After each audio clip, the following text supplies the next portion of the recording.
The one thing they all have in common, I think, is they're hungry. And I know that sounds simplistic, but I believe that's the single most important element that separates the quality of people's lives. It's not just the ability to have hunger, but to sustain it. Hunger means that you want more. You want more of yourself. You want to make a bigger difference. You want to be a better parent. You want to do something more than there is today, and that you don't get satisfied. Most people start out with hunger at an early stage of life and they lose it. But the people that come to me are hungry either because something's happened, they've had a birthday with a 0 on it, they've gone through a divorce, they're starting a business and they know I've got to have a different level, or they're the best in the world and they're always looking for that edge that makes the difference. I think everybody is born with hunger. Like, there's a desire to grow, to expand, to learn, and then disappointment sets in early in life for most people. And then we look to blame something outside of ourselves. And there are many events in our lives that can affect us all. We've all had pain and challenges. But I think if you can find within yourself the part of you that wants to constantly give something more than yourself, if you can find a mission larger than yourself, then you're more pulled to do something than trying to push yourself. And pull has much more power than push. I always say motive does matter. That if your motive is to serve something greater, there is an energy that comes up inside of you. So I feed 2 million people a year because somebody fed my family when I was 11 years old, and now this year we're feeding 4 million. I want to do more in that area. And every business I'm in, that drive just doesn't go away. The capacity to strengthen and increase your hunger is the one common denominator amongst the most successful people. They've never lost their hunger. Most people are hungry to achieve a certain amount, make a certain amount of money, and then they get comfortable and relax, or to get a certain level of fitness and then they relax. But Richard is as driven today as when he was 16 years old starting. He's like on fire, and he's 65 years old. Warren Buffett is 85 years old. He's as driven today as when, he began the journey, right? I believe intelligence. I love people that are wickedly smart.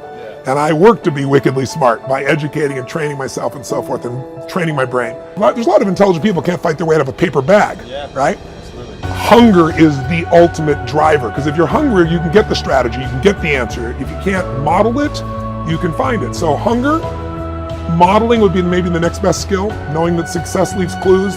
The best way is get around where it's better and things will hit you. Who you spend time with is who you become.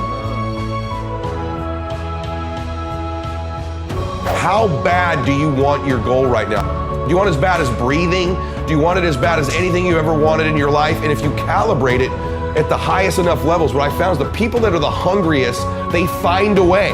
When you know why you want something, when it's desperation, the power of being desperate is something that most people avoid. They think desperation is a weakness. And I'm here to tell you, desperation is one of the most powerful emotions you could possibly possess, because when you're desperate, you find reserves and reservoirs of ideas, talents, and a strength that you don't know you have when you find yourself in a desperate situation. So ironically, the one thing most people avoid in their life, hunger, which is caused by being desperate. When you're starving, you become desperate. So the number one thing we need more than anything to win is hunger, which comes from a state of desperation. Yet we're constantly trying to comfort ourselves in the real world to avoid the state of being desperate. And I'm telling you that I think you need to embrace desperation again in your life. Like, do you want it so bad that you're desperate for it? See, in a fight, you show me two people. This is why it's so hard to repeat as a champion in the fighting game.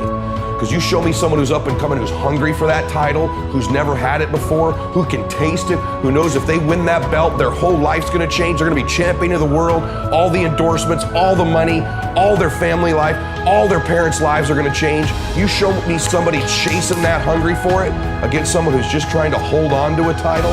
And that's why most of the time the challenger beats the champ. It's hard to repeat as a champion because the hunger goes down just a little bit. The greatest athletes, the Kobe's, the Brady's, the Jordans of sports, have a way of feeding their hunger all the time and increasing it. What separates them isn't just their work ethic, isn't just their talent, although those things matter, isn't just they practice more. What separates them is they're just hungrier. They somehow find a way as they climb up the ranks and win championships to get even hungrier for more, where 99% of the athletes lose just a little bit of their edge once they get that first championship, that first pro contract, that first big amount of money, that first world championship. They just lose their hunger a little bit. And then there's the elite, they get hungrier. It feeds the beast.